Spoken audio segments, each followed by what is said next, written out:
Well, welcome back to Turbo Bob's Bicycle Blog. Merry Christmas, Happy Holiday, whatever holiday you have.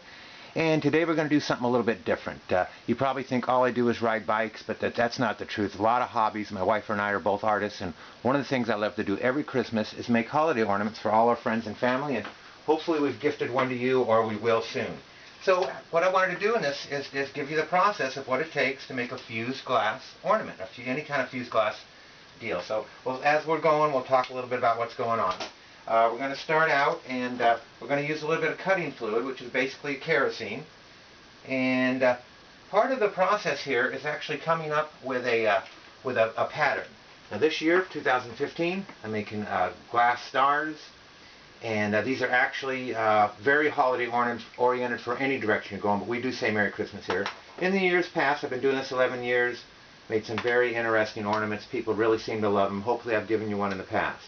There's a selection of them. So the first step actually was kind of the toughest step, is coming up with an idea. I've done so many different ones, but this year is stars. And these take actually 5 triangles that fuse together.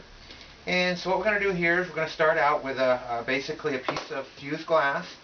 And this glass is a 96. It's compatible with itself, and that means as it heats and contracts, it will stay the same, and it's really important with fused glass to do that.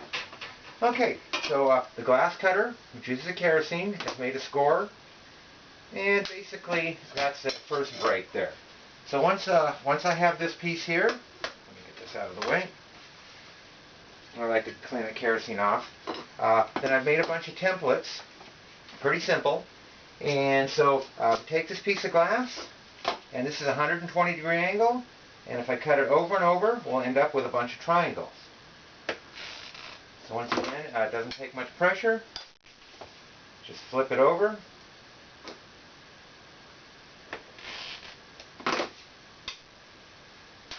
There. And so anyhow, I go through this process over and over, the whole process, but we're going to basically kind of give you the highlight of what it takes to make each ornament. Okay, so next up, those pieces of glass, they need to be ground, so when I clean them, I don't cut myself. So what we have here is our glass grinder. Now normally I actually take this foam tape and put it on my fingers when I'm doing a lot of them because it's pretty sharp, and I have the guard in place, and I'm going to wear my safety glasses. So this actually, it shoots out, it's got a water pump, it shoots water on here, and what I want to do is grind the edges smooth. It's got a little wheel that's a diamond embedded, and one at a time, and I like to do each surface about twice, so usually I just kind of count. And that pretty much smooths the glass, and so you end up with a whole lot of those. And so those are the pieces it's going to take to make it. So next up, the next step, I'm back over here, is I did make these little templates that are going to help me lay out the pieces. And this step, and you don't have to do this with all parts of glass fusing, but actually with something this intricate, I'm going to use a real basic white glue, and I'm going to pretty much put the pieces together so when I transfer them to the kiln they won't fall apart. Let's see, did I turn the camera so you can see what I'm doing? Let's see. Here we go. Okay, so the white glue, the little template, it's got little bits of foam I hot glued on there. I'm actually going to take a little bit of glue, and the white glue will burn off in the kiln. And one by one. So I took a protractor and made little 5-point deals. Each one of those I believe is 72 degrees. And then I kind of measured out. Anyhow, so now I've got the white glue on there. Actually, and at this point, I'm just going to kind of work it to make sure it all looks symmetrical and looks pretty nice. So that glue will set up within an hour or two, and then they're ready for the kiln. So let's go over and have a look at the kiln. So pretty much we've cut the glass, ground it smooth, set up the pattern. So let's take you over to the kiln. Now our kiln is a fairly small one. In fact, I got it closed up pretty good.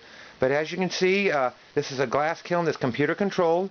So I take the slightly glued ornaments, and this kiln's doing 14 at a time. In fact, I passed one step up, so let's talk about that just a little bit. The kiln itself has a kiln shelf in it that has kiln wash on it, but actually I use kiln paper. This is a special paper that makes a really smooth background, and I have these little templates, and I just take, this is the size of the kiln, take and set this on here, trim it around for a piece of fusing paper.